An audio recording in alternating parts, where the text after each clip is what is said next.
Kenapa nggak nonton? Panas sekali ya, Bu. Belum hidupin AC. Hai Intan. Biar orang nonton aja dulu. AC ya udah ini lah laga. Lo bela aku yang aja naik.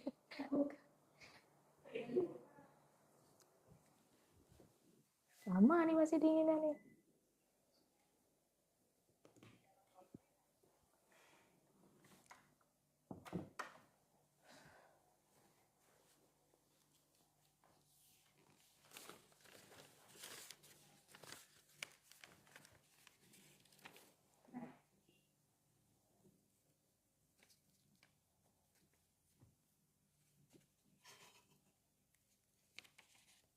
Ini udah mulai ya? Udah. Assalamualaikum warahmatullahi wabarakatuh. Kembali lagi bersama saya Intan selaku host acara Psikotalk kita setiap hari Sabtu. Hari ini kita bersama dengan narasumber kita Ibu Rizka Darafona, SPSI, MPSI Psikolog. Beliau adalah seorang dosen Universitas Muhammadiyah Aceh dan juga beliau adalah seorang praktisi di bidang psikologi PIO. Iya, industri. Baik teman-teman semua, kita hari ini tuh akan berbicara tentang tema apa yang sebenarnya dilihat oleh seorang HRD. Pada kesempatan ini kita akan membahas tema-tema yang mengenai dengan psikologi PIO dan sebagainya. Nah, untuk teman-teman yang ingin bertanya-tanya, boleh langsung saja chat di Instagram, di TikTok ini. Nanti di sesi terakhir bakalan ada sesi tanya jawab. Dan mungkin akan dijawab langsung oleh Ibu Rizka. Nah, kita akan masuk ke dalam judul, apa sih yang sebenarnya dilihat oleh seorang HRD. Tema ini mungkin sangat relevan bagi kita seorang mahasiswa, mungkin pun kemudian hari kita akan menjadi seorang pencari kerja. Nah, kita akan membahas nih Bu, dalam rangkuman yang telah kita rangkum bersama, ada tuh yang bertanya, apa yang sebenarnya menjadi pertimbangan utama HRD ketika menilai seorang kandidat pada proses seleksi? Oke, terima kasih Kak Intan. Sebelumnya mungkin saya perkenalkan diri dulu gitu ya. Sama teman-teman TikToknya Unmuha ya. Yang bergabung, saya Rizka Darafona, salah satu dosen psikologi industri dan organisasi di Fakultas Psikologi Unmuha, yang juga aktif sebagai praktisi, sebagai psikolog di Pusat Layanan Psikologi Unmuha dan salah satu biro psikologi di Banda Aceh. Nah, sebelumnya garis bawah dulu nih Kak Intan ya, karena judulnya ada HRD-HRD-nya. Saya ini bukan HRD nih ya, bukan salah satu HRD di perusahaan. Namun karena saya psikolog industri dan organisasi dan juga di kampus itu sering mengajar mata kuliah terkait SDM, rekrutmen seleksi dan sebagainya, ya memang bidang saya gitu ya. Tapi untuk profesinya memang bukan HRD, tapi aktif juga dalam rekrutmen dan seleksi di beberapa instansi. Gitu Kak Intan ya. Ya, Bu. Jadi udah ada pertanyaan tadi ya? Udah ada Apa yang dilihat sama HRD ketika HRD ya? Nah, harusnya nanya ke HRD dong, bukan ke saya. Pak, Bu, HRD apa yang dilihat kan gitu ya? Tapi karena saya salah satu tujuan saya menghasilkan calon-calon HRD di masa depan ya kan, salah satunya seperti Kak Intan. Kalau Kak Intan tertariknya ke psikologi industri dan organisasi ya, jadi mana tahu nanti bisa jadi HRD gitu ya. Nah, apa yang dilihat HRD yang teman-teman harus tahu itu, yang dicari atau yang dilihat itu bukanlah kandidat yang sempurna ya, tapi kandidat yang sesuai dengan kebutuhan si HRD ini atau perusahaan yang merekrut. Jadi bukan yang paling pintar, yang paling bagus atau yang paling cantik, paling berani dan sebagainya, tapi yang paling sesuai kompetensinya dengan apa yang mereka butuhkan. Oh, mereka misal membutuhkan finance nih atau apa namanya, akuntan atau administrasi dan sebagainya, ya mereka mencari calon kandidat yang memiliki kemampuan untuk bekerja di posisi itu gitu. Jadi lebih tepatnya Bu, kayak apa yang dibutuhkan itu yang dicari Iya sebenarnya gitu Bu ya. benar. Gitu teman-teman semua. Mm-mm. Mungkin sekilas pertanyaan pertama itu telah dijawab oleh Bu Rizka. Semoga teman-teman semua terjawab pertanyaannya yang telah ditanyakan kepada kami. Mungkin selanjutnya nih Bu, apa sih first impression nih? Pandangan pertama seseorang ketika kita melamar kerja, oh ini bagus nih anak ini, oh ini enggak nih, gitu. Ada nggak sih Bu yang kayak gitu? Ada, pasti ada ya. Apalagi namanya recruiter atau Hmm. HRD itu kan manusiawi ya. Hmm. First impression itu apakah masih jadi salah satu faktor penting atau mungkin good lookingnya kan dari first Iya. impression ya. Yang dilihat pertama kan fisiknya mungkin. Nah, apakah masih menjadi salah satu faktor? Kalau ditanya masih menjadi, masih. Cuman itu semakin berkembangnya apa namanya istilahnya ya sekarang ya ilmu Mm-mm. pengetahuan itu nggak lagi jadi penentu gitu ya.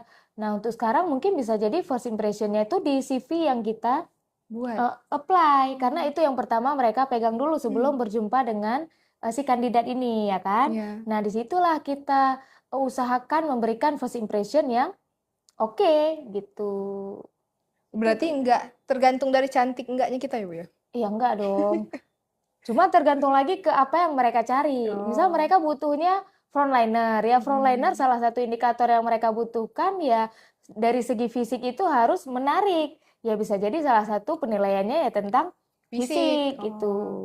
Gitu teman-teman. Jadi kalau kita agak kurang-kurang sedikit, jangan cari job desk yang gimana-gimana gitu Bu ya. eh ya kita lihat lagi kebutuhannya. Oh ada buka nih lowongan misal ya frontliner di Nah. salah satu perusahaan jasa misalnya. Hmm. Nah kita memang dituntut untuk memberikan pelayanan ya dari segi fisik otomatis kan harus bagus ya Iya. cantik nggak selalu cantik ya tapi rapi Mm-mm. bersih berani ramah dan sebagainya itu kan ya harus kita evaluasi diri apakah posisi ini bisa nih Mm-mm. kita apply ke sini cocok nggak sesuai nggak kita ya. Begitu. Jadi bukan berarti, waduh saya nggak cantik nih berarti nggak bisa apply kemana-mana. Nggak juga gitu. Karena cantik kan sekarang bisa diusahakan ya. Iya, Yang treatment Bu ya. penting treatment. Nanti mereka pun mungkin punya standar nih ya pakai Mm-mm. jilbab begini, make up yang dipakai ini. Hmm. Jadi nanti akan cantik sendiri gitu. Cuman kecuali kalau mintanya, oh tingginya harus ada standarnya misalnya Mm-mm. 160 ya nggak mungkin kita eh, apa namanya istilah kecil kemungkinan untuk kita usahakan ya di umur yang Hmm. udah selesai kuliah nggak cukup tinggi Mm-mm. mau nambah tinggi kan kecil kemungkinan tapi Iya. kalau dari hitam jadi putih sekarang kan Bisa jadi ya Bu banyak ya. cara ya saya Bisa rasa jadi. begitu Begitu banyak cara. teman-teman, banyak cara untuk menuju jalan. Tetapi kita juga harus melihat jalan mana gitu Bu ya. Iya. Gitu teman-teman semua. Nah, mungkin juga teman-teman bingung nih Bu. Ada nggak sih Bu, misal kita buat CV nih, ada nggak sih Bu kesalahan-kesalahan yang perlu kita hindari, perlu kita jaga, jangan semua kita masuk ke CV itu. Terkadang banyak nih aktivitas-aktivitas kita yang banyak asal masuk aja biar bagus CV-nya tuh Bu. Ada nggak Ya sih? ada pasti ya jadi di luar-luar sana malah banyak yang ikut pelatihan khusus gitu ya Mm-mm. untuk mempersiapkan CV yang bagus. Karena CV tadi kan salah satu first impression kita yang bisa kita tunjukkan ke HRD Mm-mm. gitu ya. Jadi dari CV lah terbuka enggaknya pintu kita ke depan ya untuk langkah-langkah dipanggil psikotes atau enggak, dipanggil wawancara atau enggak. Kemungkinan kan dari seleksi CV. CV terlebih dahulu. Nah, ya di CV itulah kita harus menunjukkan siapa kita. Nah, yang sering terjadi kesalahan itu di calon pelamar itu satu CV itu dipakai untuk semua kebutuhan, Oh. semua di-apply dengan satu CV yang sama. Padahal bagusnya itu kita menyesuaikan. Nah, kita mungkin punya banyak riwayat pengalaman atau keahlian. Nah, kita harus menonjolkan kepengalaman atau keahlian yang kita punya itu sesuai dengan kemana kita mau Hmm. apply. Walaupun kita punya banyak pengalaman nih, nah kita relevankan lagi gitu ya isi CV dengan posisi yang mau kita Lama. lamar itu. Gitu salah satu yang sering kurang diperhatikan sama calon-calon pelamar gitu. Berarti intinya Bu, kayak satu CV tuh saya kirain satu CV udahlah lamar kemana aja gitu. Mm-mm. Rupanya itu menjadi faktor Itu utamanya juga Bu ya. selemah-lemahnya iman. Oh, selama. Yang penting ada CV ya kan, pas Iya. perlu apply. Nah, mungkin yang dibutuhkan itu dia cari karyawan tapi yang punya hobi, misal atau punya keahlian lain, Mm-mm. itu menyanyi Mm-mm. misal. Nah, kita saking nggak evaluasi CV di situ dulu kita taruhnya misal punya keahlian misal memasak, menjahit dan Oh. sebagainya, kan nggak relevan sama yang dibutuhkan. Tapi kalau kita cek lagi, oh ini dia butuhnya menyanyi misal gitu ya. Oh kita punya nih bakat Mm. atau Skillnya. hobinya gitu kan, bisa kita revisi nih CV yang mau kita apply ke tempat yang baru ini kan. Jadi kurang lebih seperti itu mungkin mudahnya ya.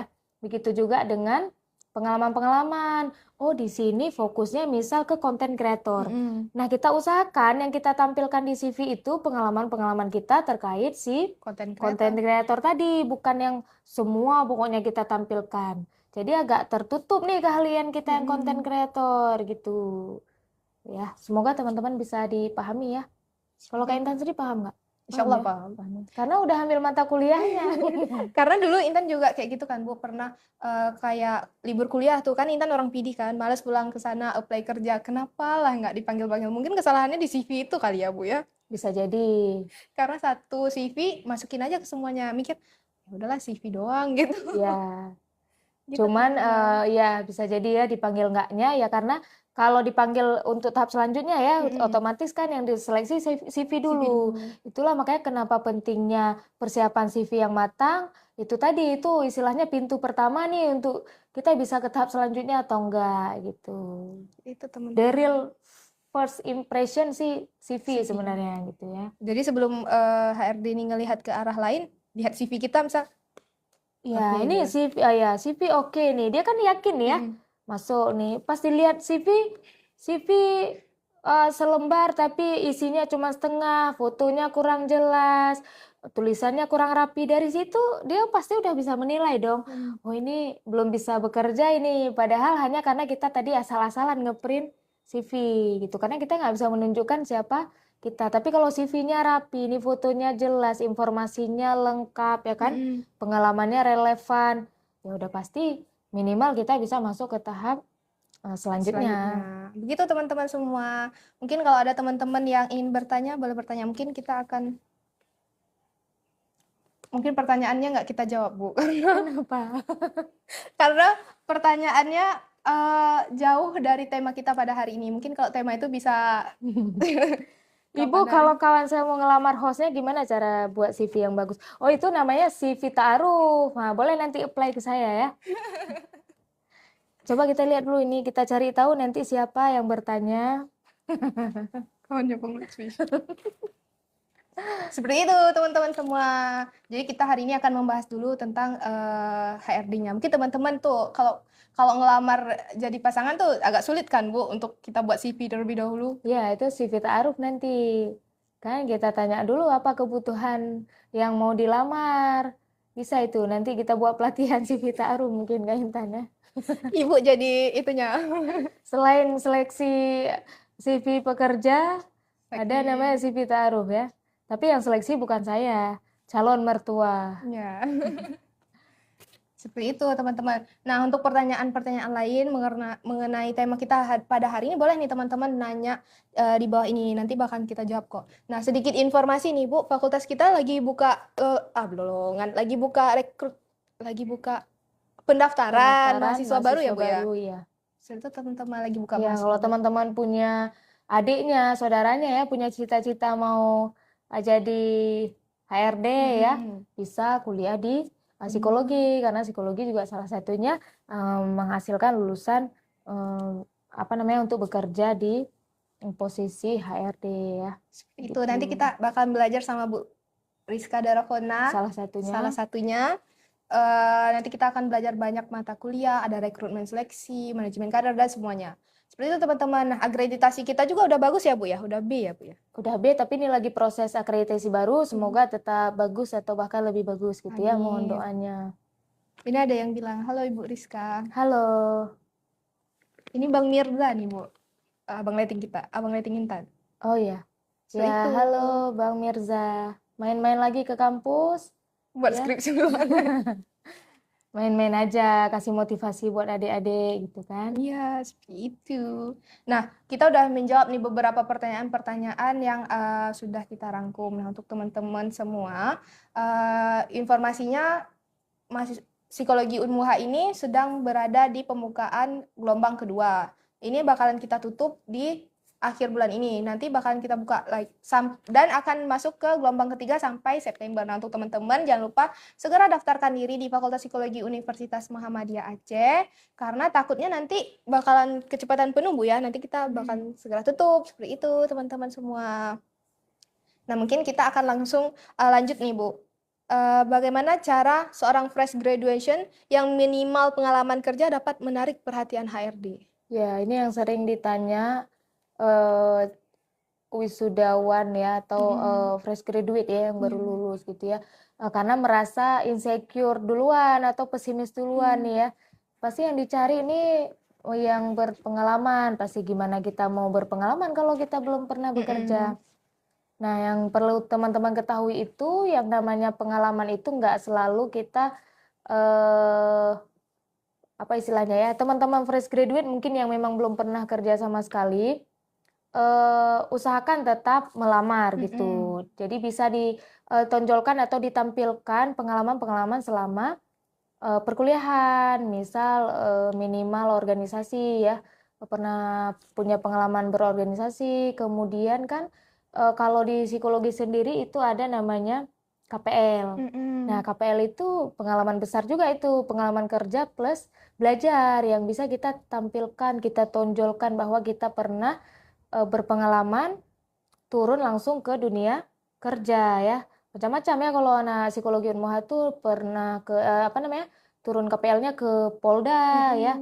Kemudian ke beberapa hotel untuk posisi HRD juga, kemudian kalau klinis ke beberapa instansi kesehatan gitu ya, sosial juga dan pendidikan ke beberapa sekolah. Nah, itu yang bisa kita tuangkan ke CV bahwa kita juga punya pengalaman kerja. Kemudian kita punya pengalaman kerja tapi misalnya di organisasi, kita pernah aktif organisasi dengan berbagai bidang kan di organisasi, misal sebagai ketuanya, humas, sekretaris dan sebagainya. Itu juga pengalaman yang bisa kita tampilkan ke CV. Jadi nggak mungkin teman-teman itu kosong sama sekali nggak. Oh, nggak gabung organisasi Bu, tapi pernah misal join kegiatan riset bareng dosen. Nah, itu juga bisa ditampilkan itu sebagai pengalaman kerja juga. Oh, itu juga enggak Bu, kami kuliah, pulang, kuliah, tugas, pulang gitu ya. Nah, tugas itu pun bisa kita masukkan ini juga serendah-rendahnya Tugas kelompok gitu pengalaman, ya. maksudnya tugas kelompok, pernah bekerja sama kan gitu kan? Oh iya. Bekerja sama, mencari informasi dan sebagainya, membuat tugas. Nah, intinya usahakan jangan kosong sama sekali. Oh, nggak aktif di kampus, mungkin aktif di masyarakat, boleh juga gitu. Jadi usahakan ada pengalaman yang ditampilkan di CV gitu. Nggak mungkin berapa umurnya, Kak Intan berapa umurnya? 22. Nah, 22 tahun umur idealnya itu udah punya berbagai pengalaman. Cuman teman-teman kadang bingung untuk dituangkan ke CV karena mungkin Bu nggak ada sertifikatnya kan. Kalau misal tugas kuliah atau bantu dosen, ikut tim dosen nggak ada sertifikatnya, ya nggak apa-apa. Teman-teman nanti bisa buktikan ketika wawancara gitu kan. Ketika kita punya betul-betul mengalaminya kan kita bisa menjelaskan dengan detail ketika misal wawancara ditanyakan tentang apa yang kita tuangkan di CV gitu. Berarti Bu, kayak kalau kita bilang nih pengalaman kita, kita nggak punya sertifikat, tapi ketika wawancara apa tuh yang kita tunjukin? Kayak foto gitu? Enggak juga, kita menjelaskan aja apa tugas kita saat itu gitu kan. Kemudian apa yang hasilnya seperti apa. Nah, itu kan udah membuktikan. Makanya emang di CV ya sejujur-jujurnya, nggak mungkin kita, maksudnya jangan sampai kita menulis sesuatu yang memang nggak ada. Tapi karena sering kita melakukannya tapi nggak ada bukti, nggak ada sertifikat, nggak ada foto, tapi kita benar melakukannya, kita bisa menjelaskan gitu ya. Jadi kalaupun nggak ada sertifikat, jangan takut-takut untuk menulis ya Bu Iya, ya. Seperti itu teman-teman. Dulu saya juga ngirain gitu Bu. Kalau nggak ada sertifikat tuh berarti ya udah nggak ada gitu, nggak usah ditulis dan itu. Nah teman-teman, kita akan mendapatkan ilmu baru hari ini. Jadi kalau nggak ada sertifikat kita boleh tulis. tapi harus bisa dipertanggungjawabkan dan benar-benar jika kemudian hari itu dicek, misal kayak kita nulis skill kita A, kita nggak bisa, berarti itu nggak bisa dipertanggungjawab dong Bu ya. Seperti itu teman-teman semua. Nah Bu, ini kita mau jawab nih pertanyaan. Kak, kalau mau tes IQ harus ke psikolog? Ya, benar. Karena yang mengeluarkan hasil tes itu harus psikolog gitu ya. Bisa ke kita ya Kak Intan ya. Iya, ke psikologi Bisa Unmuha ke Bu ya. psikologi Unmuha. Jadi kalau bukan psikolog siapa lagi yang akan mengetes IQ teman-teman ya? Karena memang bidangnya psikolog gitu. Mungkin yang memberikan tes nanti memang bukan psikolog gitu ya, tapi yang membuat laporan, mengecek hasil tes dan sebagainya itu psikolog. Nanti ada mungkin tester ya, seperti Kak Intan, asisten lab yang akan membantu teman-teman dalam melaksanakan tes. Jadi ya saran kita juga, teman-teman boleh tuh coba tes IQ dulu ya. Kalau mau apply kerja atau mau masuk kuliah boleh. Jadi punya gambaran tingkat kecerdasan kita itu di level mana gitu. Jadi itu teman-teman. Jadi sedikit informasi kalau Lab Unmuha ini membuka untuk umum juga ya Bu ya? Ya, ada Selain namanya Pusat Layanan Psikologi Empati, punya Psikologi Unmuha. Jadi terbuka untuk umum. Boleh ngetes intelijensi, tes kepribadian, tes bakat minat, konseling, konseling karir, konseling keluarga dan sebagainya. Karena di sini alhamdulillah kita lengkap, expertnya psikolognya ya, psikolog klinis, psikologi industri organisasi, keluarga, kemudian pendidikan. Jadi teman-teman boleh banget main ke sini gitu. Boleh banget teman-teman. Jadi daripada ini mau kuliah nih, daripada nanti udah kuliah kayak ngerasa salah jurusan ya Bu ya. Langsung dulu tes dulu ke psikologi Unmuha tentunya. Jangan pas sudah salah jurusan baru milih psikologi karena untuk berobat jalan ya, jangan ya. Banyak tuh Bu yang bilang anak psikologi itu berobat jalan ya kata gitu. Iya. Sebenarnya ya juga. Sebenarnya bukan berobat jalan ya. Kita sambil belajar tapi sambil juga apa istilahnya ya, memahami diri sendiri ya, mengevaluasi diri sendiri gitu. Karena kita belajarnya perilaku ya kan. Jadi yang kita pelajari juga perilaku diri sendiri. Sebelum membantu orang lain, kita usahakan untuk membantu diri kita dulu. Iya, membantu diri sendiri dulu gitu, menjadi pribadi yang lebih baik. Seperti itu. Untuk pembukaannya masih dibuka sampai gelombang ketiga. Nah, mungkin sampai September bagi teman-teman yang mau daftar di Psikologi Unmuha bisa langsung daftar baik online maupun offline. Kalau online bisa langsung ke webnya Psikologi Unmuha atau langsung ke Instagramnya @Fakultas Psikologi Universitas Muhammadiyah Aceh. Nanti di atasnya ada link bio, bisa teman-teman langsung masuk ke linknya atau teman-teman bisa ke nomor admin dulu, tanya segala macam nanti bakalan dijawab oleh admin kita. Jangan ragu-ragu untuk bertanya. Ya, atau tanya-tanya ke Instagram Kak Intan dulu gitu ya. Nggak tahu sih bakal dijawab atau enggak ya. Nah, nanya kuliahnya gimana kuliah di psikologi gitu kan Kak Intan kan? Boleh. Kalau dijawab. Dijawab kok teman-teman, nggak apa-apa. Gitu teman-teman, mungkin kita juga akan masuk ke pertanyaan berikutnya nih. Pertanyaannya seberapa besar pengaruh soft skill dibandingkan hard skill dalam menentukan diterima atau tidaknya seorang pelamar tuh, Bu? Oke, seberapa besar ya pengaruh soft skill ya? Nah, kalau hard skill itu, kalau saya sering sampaikan gini gitu ya, kalau hard skill itu ketika kita misal lulusan sarjana ya, pokoknya lulusan apapun lah levelnya, kita pasti udah punya ijazah gitu ya, secara hard skill kita udah bisa membuktikan gitu. Nah, soft skill ini kalau hard skill itu menjadi penentu kita layak atau tidak, nah kalau soft skill itu menjadi penentu kita dipilih atau tidak, gitu menurut saya. Nah, misal Intan sama saya nih, sama-sama kita apply di satu perusahaan yang sama. Saya punya IPK, misal contoh ya. Saya punya IPK 3,5, Intan juga punya IPK mungkin 3, berapa ke atas gitu ya, atau 3,5, sama-sama kita IPK yang sama kan, kita istilahnya dari segi hard skill, lulusan psikologi kita udah sama-sama punya nih kompetensi sebagai lulusan psikologi. Tapi siapa yang akan diterima, yang jadi penentu itu, ya udah pasti nanti pertimbangan selanjutnya yang lebih besar itu di soft skill. Siapa yang bisa kerjasama lebih bagus, komunikasinya lebih bagus, ya kan? Siapa lebih sopan, siapa bisa punya apa istilahnya ya, punya kemungkinan akan bekerja lebih bagus ke depannya. Nah, itu kan penilaian-penilaian soft skill.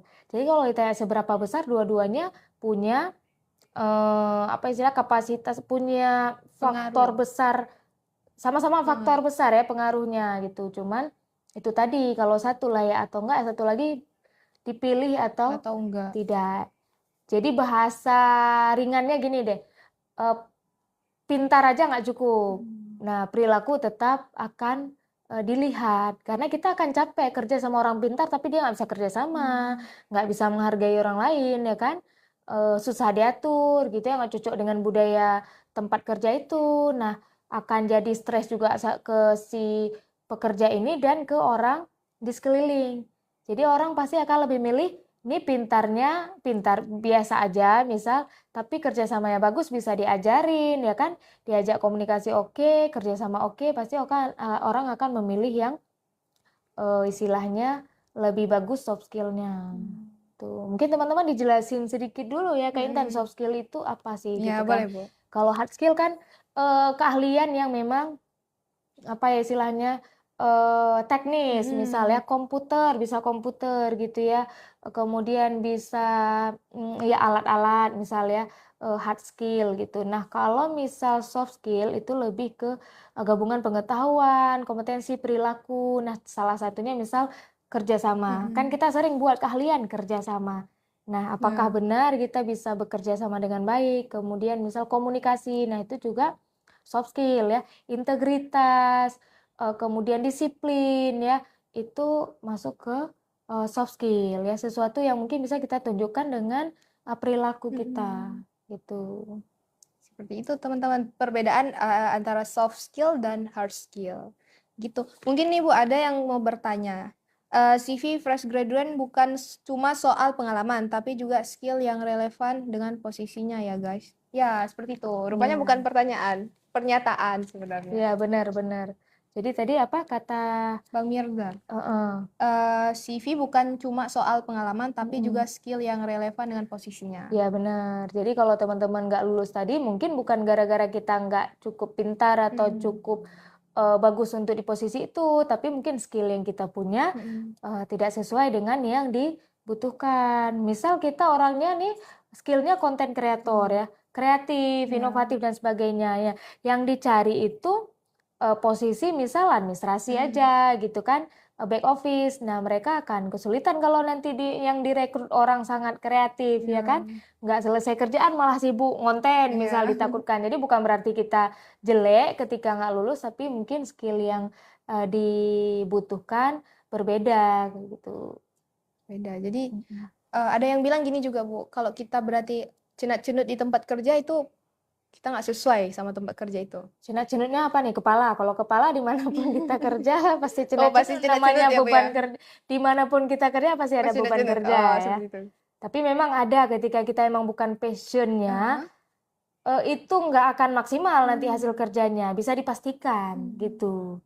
Makanya lebih bagus memang kita bekerja di mana kita ahlinya, mampu ya kan, passion kita dan sebagainya, itu akan lebih maksimal ketika bekerja. Saya sendiri ngerasakan itu ketika dikasih pekerjaan yang memang bukan bidang saya, itu Cenut-cenut. pasti kurang maksimal nanti hasilnya karena ada kekesalan, emosi. Tapi kalau kita dikasih kerjaan di bidang kita itu akan lebih maksimal kita. Kita akan mengeluarkan energi performa lebih dari yang kita punya biasanya gitu. Gitu teman-teman. Ini Bu, ada lagi pertanyaan. Ibu, saya mau nanya, saya udah kerja, pengen banget masuk psikologi, apa masih bisa Bu? Bisa banget. Apalagi Nanti di boleh. psikologi Unmuha ya Bu ya? Ya, di psikologi Unmuha ya. Kalau di psikologi lain memang kita belum tahu apakah menerima, maksudnya mungkin mereka ada batas umur atau ada kelas khusus. Tapi di psikologi Unmuha bisa, nanti teman-teman bisa langsung tanyakan ke admin psikologi Unmuhanya ya. Boleh di Instagram ya. Iya. Intannya Instagram, WA dan sebagainya. Boleh banget. Apalagi di psikologi Unmuha tuh ada kelas reguler dan non-reknya ya Bu ya. Kelas kerja ya, kelas Itu. Jadi kalau teman-teman udah kerja tuh bisa masuk ke kelas non-reknya di hari Sabtu dan Minggu. Tapi kalau teman-teman ini udah kerja dan nggak kerja lagi, boleh tuh di reguler seperti saya di hari Senin sampai hari Jumat. Seperti itu teman-teman. Dan pun biaya kuliah reguler dan non-reknya nggak jauh beda ya Bu ya.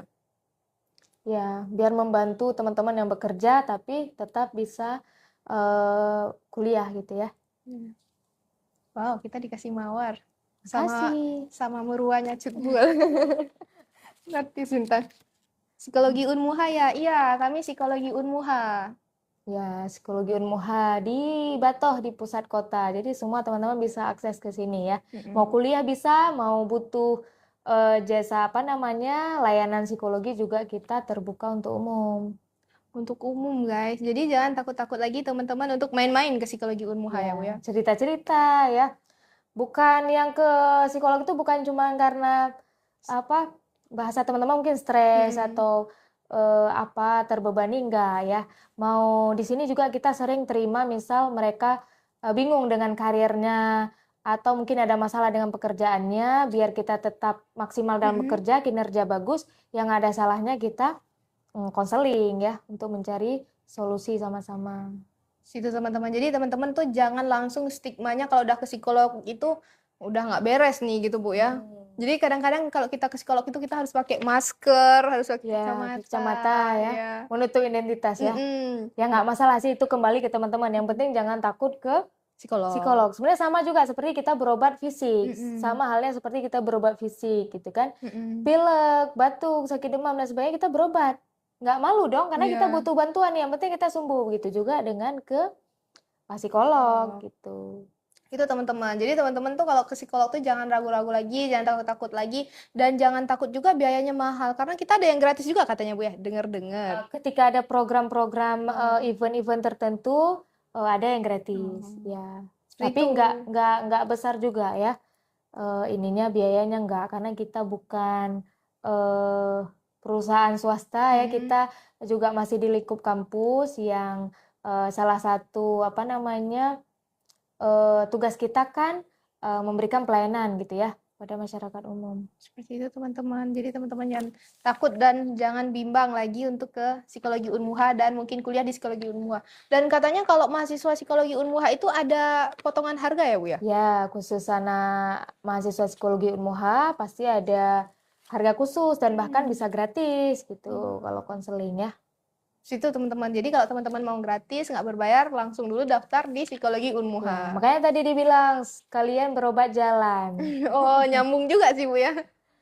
Nggak ada salahnya. Semua orang butuh cerita ya kan, butuh bantuan. Nggak hari ini besok. Jadi psikolog sendiri pun ya sama seperti dokter. Apakah dokter itu dia pasti sehat secara fisik kan belum tentu. Dokter anak misal spesialis anak mungkin dia sakit gigi ya butuh juga ke dokter gigi. Begitu juga kita di profesi lain pasti butuh bantuan selain fisik juga mental ya. Itu teman-teman. Dekannya siapa sekarang Kak? Dekannya Ibu Hana Amalia, MPC psikolog ya. Dekannya psikolog klinis juga. Untuk ospeknya gimana Bu? Apakah diikut juga sementara lagi kerja? Kalau ospek masuk ya teman-teman, kayaknya kalau ospek masuk itu ada beberapa hari, ada 3 hari kayaknya. 1 hari sama universitas dan 2 hari itu sama fakultas. Nah untuk ospeknya nanti mungkin bakalan diinfokan lagi di BEM Fakultas Psikologi. Nanti boleh teman-teman cek ke IG BEM Fakultas Psikologi, nanti bakalan diumumkan. Seperti itu teman-teman semua. Mungkin ada lagi yang teman-teman ingin bertanya, karena mengingat kita udah hampir di akhir sesi acara ini. Oke. Nih mungkin Bu ada beberapa lagi pertanyaan. Sebagai seorang psikolog, bagaimana peran psikotes dalam proses seleksi karyawan dan aspek apa saja yang diukur melalui psikotes tersebut? Oke, nah psikotes juga salah satu apa istilahnya kegiatan ya yang biasa dilakukan di seleksi. Nah, tadi pertanyaannya aspek apa yang diukur ya? Nah, aspek apa yang diukur biasa ya kemampuan umum dulu, kecerdasan yang dilihat ya, kemudian cara kerja, sistematika kerja, yaitu namanya kepribadian, tapi fokusnya ke sistematika kerja ya. Detail atau enggak kita bekerja, teliti atau enggak ya. Itu biasanya memang juga menyesuaikan dengan kebutuhan posisi. Nah, kalau posisi ya nggak membutuhkan sistematika kerja kali ya mungkin sebatas kemampuan umum gitu ya, kecerdasan. Tapi kalau mereka butuh yang detail ya akan dites dengan detail gitu ya, kepribadian, cara kerja, kemudian juga mungkin screening mental itu Kak Intan. Tapi yang mau saya sampaikan nih ya, karena kebetulan live, semoga nanti bermanfaat ke teman-teman. Itu kalau teman-teman dimanapun teman-teman akan apply kerja, mungkin ada yang memilih untuk les dulu nih Kak Intan, belajar psikotes atau Google ya kan.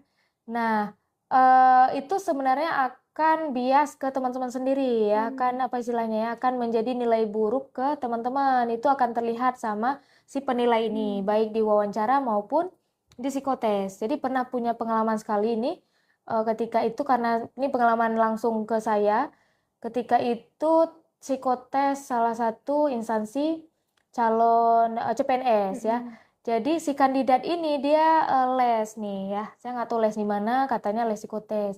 Nah dia nggak fokus lagi ke instruksi psikolog, instruksi tes. Jadi dia pas lihat tes, oh ya ini udah pernah belajar begini-begini.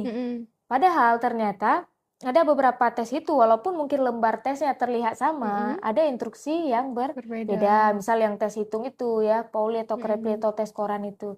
Nah dia nggak fokus ke instruksi yang diberikan saat tes itu. Dia langsung ingat apa yang disampaikan atau diajarkan sama tim bimbel itu ya. Akhirnya dia salah, nggak mengikuti instruksi. Otomatis nggak bisa di scoring, nggak bisa di apa istilahnya, nggak bisa diambil nilai nih ya hasil tes dia. Ya otomatis gagal dong. Hanya karena tadi dia buru-buru mengisinya. Jadi fokus dulu ke instruksi ketika ada psikotes. Karena nggak ada yang mutlak benar dan salah nih ya kalau tes psikologi ya. Memang melihat diri kita lah, evaluasi diri. Jadi nggak apa-apa, isi aja sebenar-benarnya dan semampu-mampunya begitu. Kemudian diwawancara satu lagi, kalau terbiasa teman-teman cari jawaban di Google, itu si HRD atau si pewawancara ini udah tahu nih jawaban-jawaban Google gitu ya. Coba teman-teman atau coba Anda jelaskan kelebihan dan kekurangan yang Anda punya gitu. Semuanya kekurangan dan kelebihan si Google punya. Nah, itu kita udah hafal gitu. Jadi lebih bagus ya udah diri kita aja.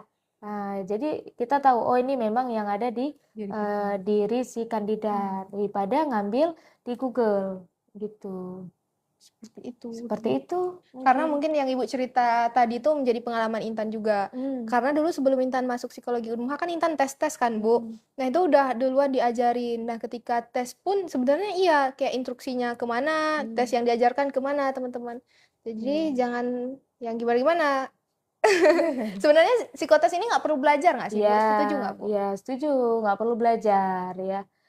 Yang penting mempersiapkan diri. Oh, kalau tesnya pagi sarapan dulu. Yang penting siap, sehat gitu. Itu teman-teman.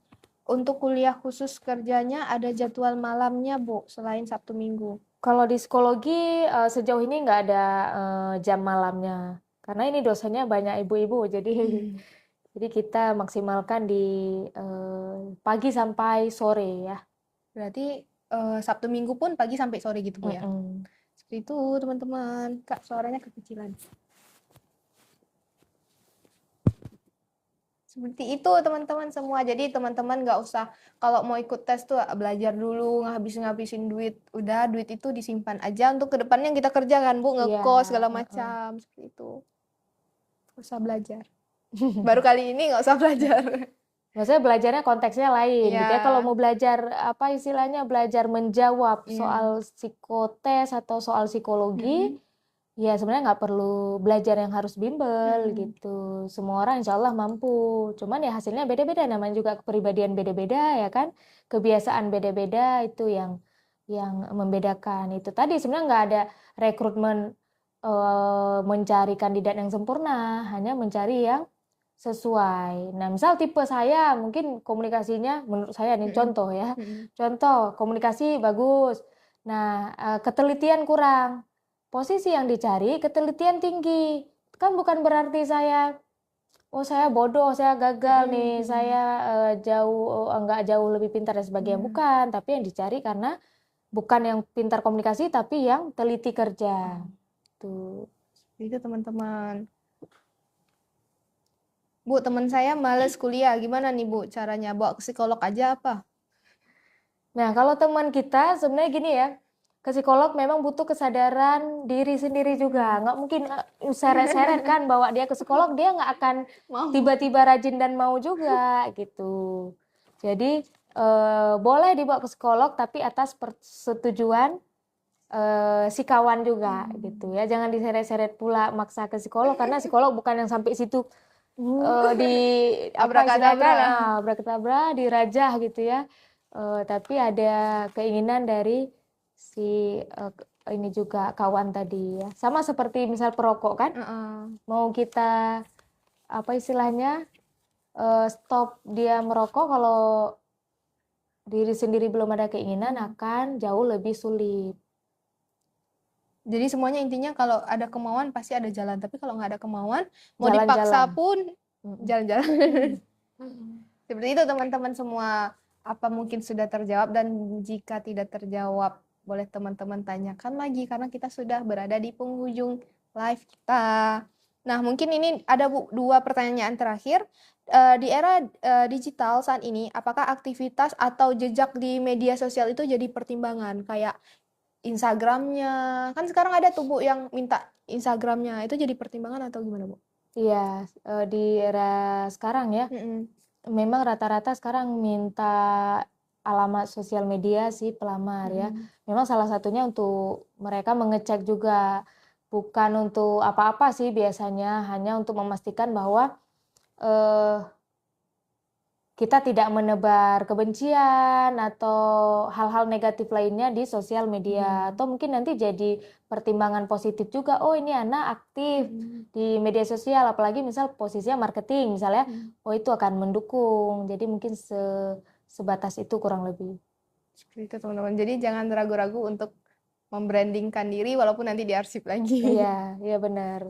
Hak-hak masing-masing membrandingkan diri, mau posting apapun kan, selagi tidak merugikan orang lain. Cuman biasa Gen Z sekarang ada kadang bisa sampai 3 akun nih ya kan, akun branding, akun apa lagi satu lagi misalnya Second akun.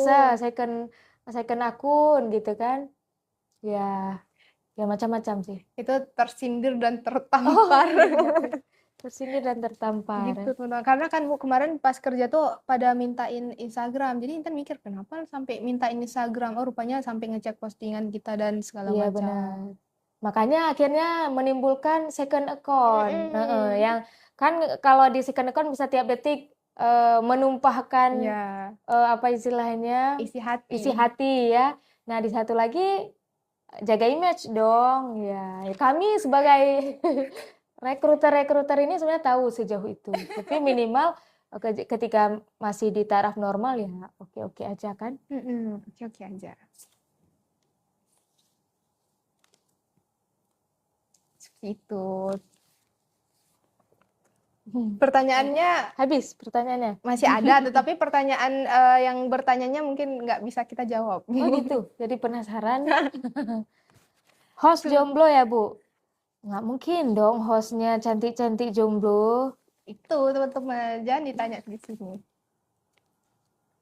Mungkin bagi teman-teman yang ingin mencari-cari kerja dan segala macam tuh bisa langsung post dulu di Instagram, habis itu nanti diarsipkan lagi gitu, nanti pas mau kerja dibuka lagi gitu ya Bu ya? Iya, terserah teman-teman sih. Trik and triknya. Kami nggak ngurus sejauh itu juga. Yang penting pas dilihat aja gitu Bu ya? Ya sebenarnya kealayan itu juga sebenarnya nggak jadi masalah besar. Yang penting itu tadi tidak ada ujaran kebencian, tidak ada posting-posting yang menjelekkan instansi pemerintahan dan sebagainya. Sejauh itu yang mereka pastikan. Biasanya di akun sosial media gitu. Itu teman-teman. Jadi hati-hati dalam bermedia sosial, berbijak-bijaklah dalam bermedia sosial karena itu bakalan berpengaruh ke kehidupan kita selanjutnya.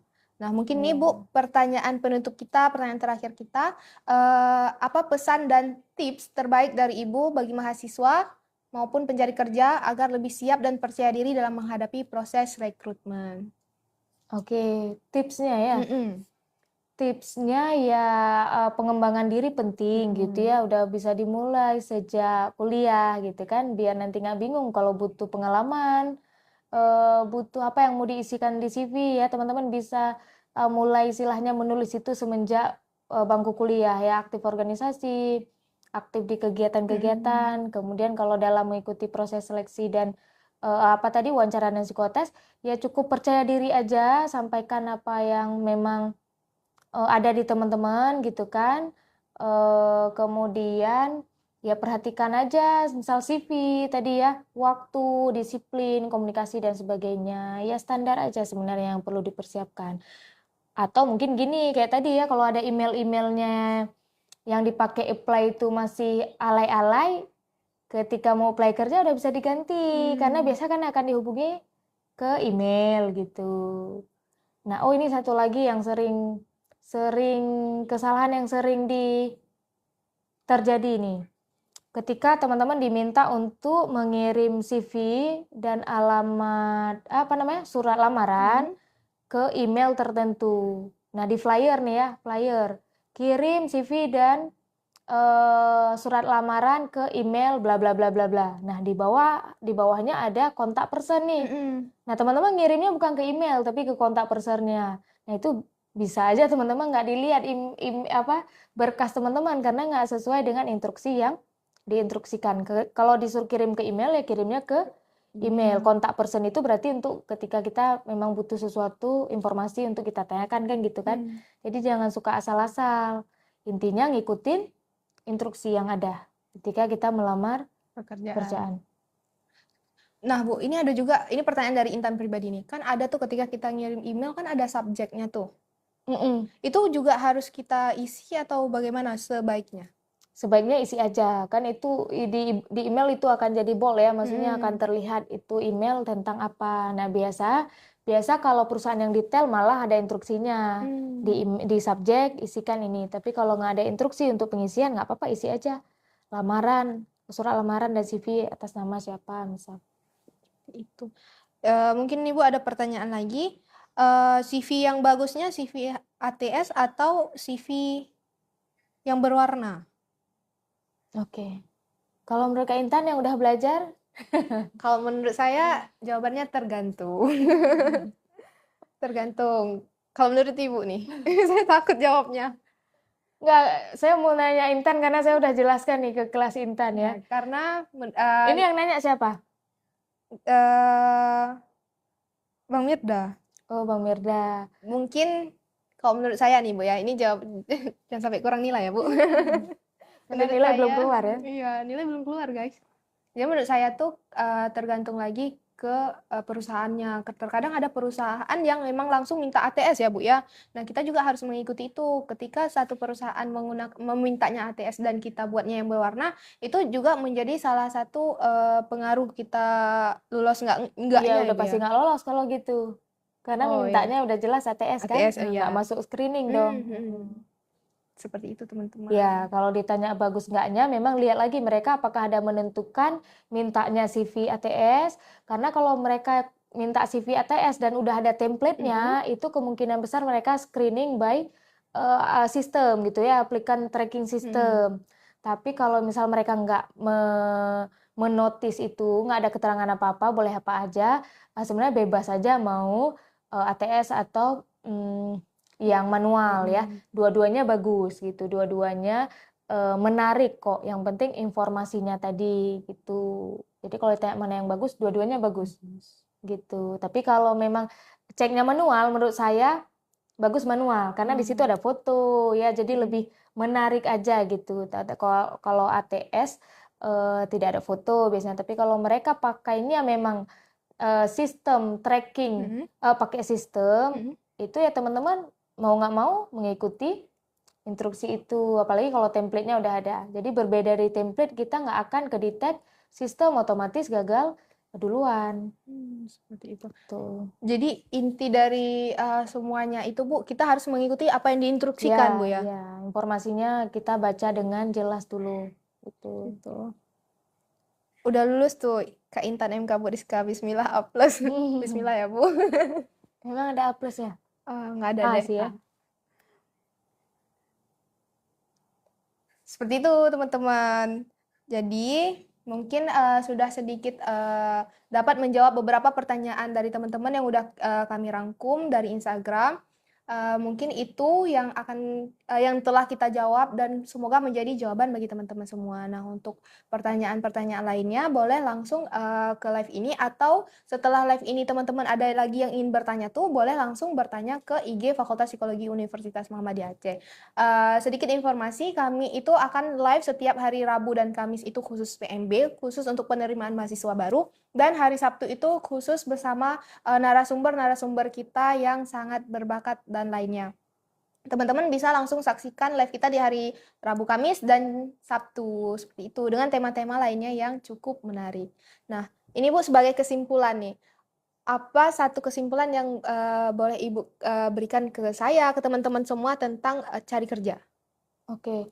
In this economy, sebenarnya saya rasa usaha teman-teman udah cukup baik untuk mencari kerja ya. Tapi ketika memang belum rezeki, tidak sepenuhnya salah di teman-teman gitu ya. Teman-teman mungkin udah punya skill, soft skill yang bagus gitu ya, kompetensi yang bagus. Tapi karena memang kuotanya nggak besar, ya mungkin bisa jadi salah satu faktor kita nggak keterima. Jadi jangan cepat putus asa, dan dimanapun kita bekerja yang penting tunjukkan kinerja yang bagus. Untuk soal wawancara dan psikotes yang penting jangan cemas aja.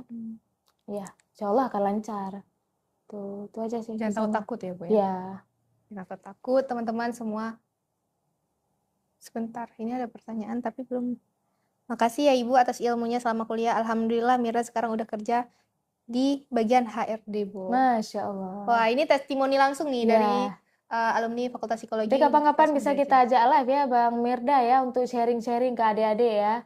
Luar biasa, selamat ya udah mendapatkan pekerjaan ya sesuai dengan harapan kami juga di sini ya. Bekerja dengan HRD.